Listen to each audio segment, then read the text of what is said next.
Let's talk about a small coastal hill town in Spain, a place that, like a lot of old towns, holds onto its secrets. And this one is a chilling legend, deep within its ancient streets. We're going to dive into the haunting tale of the dead bride of Sala Lucia. Okay, so picture this. By day, Sala Lucia is everything you'd imagine. It's like a painting, white-walled houses, these tiny, narrow alleys, and you can hear church bells echoing. But then, the sun goes down, and everything changes. A weird coldness just seeps into the air, the streets go completely silent, and this sense of unease just hangs over the whole town. So, into this strange little town steps our guy, Mateo Guerrero. He's only 19, a bright architecture student from Madrid, and he's there to study the town's historic buildings. But right away, he notices something's off. As soon as it starts to get dark, the streets just empty out completely. One evening, he's poking around the old cemetery right next to the church, and something catches his eye.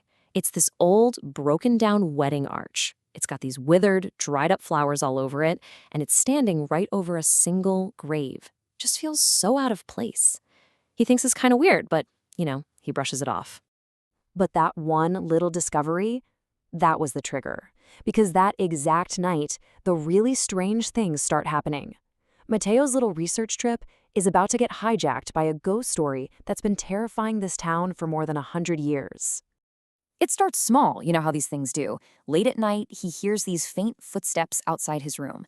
The sound of cloth, like a dress, brushing against the wall. He peeks out the window and sees this silhouette, a woman in a long white gown. But she vanishes the second he gets a good look. Then, the next night, he finds muddy footprints on the street below his window. And guess where they lead? Straight back to the cemetery. And of course, what does he do? He can't help himself. He decides he has to follow the trail. The church bell strikes 2 in the morning, and there's Mateo, walking back to that cemetery, all by himself in the dead of night. He gets into the cemetery, and the air just gets colder and colder with every step. And there she is, standing right under that same decaying wedding arch he saw before. A woman in a torn-up old wedding dress, her face totally hidden by a veil, just standing there like she's waiting. Mato takes a step closer, and everything just goes completely still. She slowly turns to face him. And then, her veil lifts. He just freezes. Her face is this deathly, chalky white. Her eyes they're just terrifying. And streaked down her cheeks are these dark stains, almost like she cried tears of blood that dried right on her skin. And just like that, she's gone. Vanishes. Mateo, as you can imagine, runs for his life. He doesn't sleep a wink. The next morning, he basically corners the old caretaker of the guest house. And when he describes the woman under the arch, the caretaker's face just goes pale. Oh yeah, he knows the story. He tells Mateo the local legend of the dead bride. She's a ghost, he says, who haunts that cemetery, forever waiting under her wedding arch, for a groom who left her at the altar and never ever came back. So, get this. The story goes all the way back to 1889. This young woman, Isabella Romero, was supposed to marry a man named Javier Morales. On their wedding night, everyone's there, she's at the altar, but her groom is a no-show. Turns out he skipped town with another woman. Isabella waited there all night long. By dawn, she had just collapsed. Died, they say, of a broken heart. They buried her right there, and her ghost has been waiting ever since. Mateo is absolutely horrified by the story. He realizes he didn't just see a ghost, he saw the dead bride. But things are about to get so much worse. Because now, she's not just waiting in the cemetery anymore.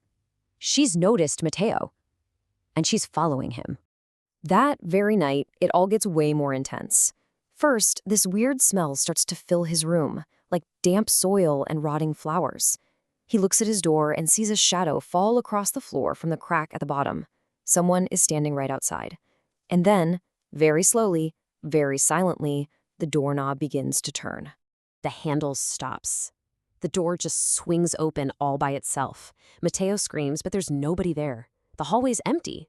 For a split second, he thinks maybe he's losing his mind, and then he glances at his window. and her horrifying face is pressed right up against the glass, those dead eyes staring straight into him.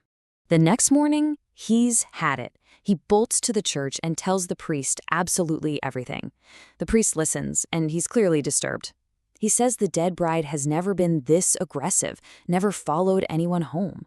And then he asks Matteo one single critical question. When you were in the cemetery, did you take anything? And boom, it hits him. Matteo remembers. That first day, he was just curious about the arch, so he picked up a few of the dried flowers that had fallen off it. He didn't even think about it. He still has them in his research bag. By taking those flowers, by taking something from her little shrine, Matteo basically tied himself to her. And the priest offers up this absolutely terrifying idea. He says, perhaps, that lonely spirit thinks her long-lost groom has finally returned to claim her. The priest tells Matteo, you need to leave Sella Lucia right now. Don't wait for nightfall or she may never let you go. You can just feel the dread hitting Matteo. He races back to the guest house to grab his stuff, but as he runs up to the door, he sees fresh, muddy footprints on the doorstep. She's already been there. He's in his room, frantically just throwing things into his suitcase. Outside, the sky goes black as this crazy storm just rolls in out of nowhere. Rain is hammering the windows, the lights in the guest house start to flicker on and off, and then they just go out. A huge flash of lightning cracks, lighting up the entire room, and there she is, standing right in front of him.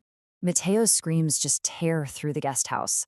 The old caretaker hears them and comes running. He throws open the door to Matteo's room, but by the time he gets in there, the room's empty. Matteo is just gone.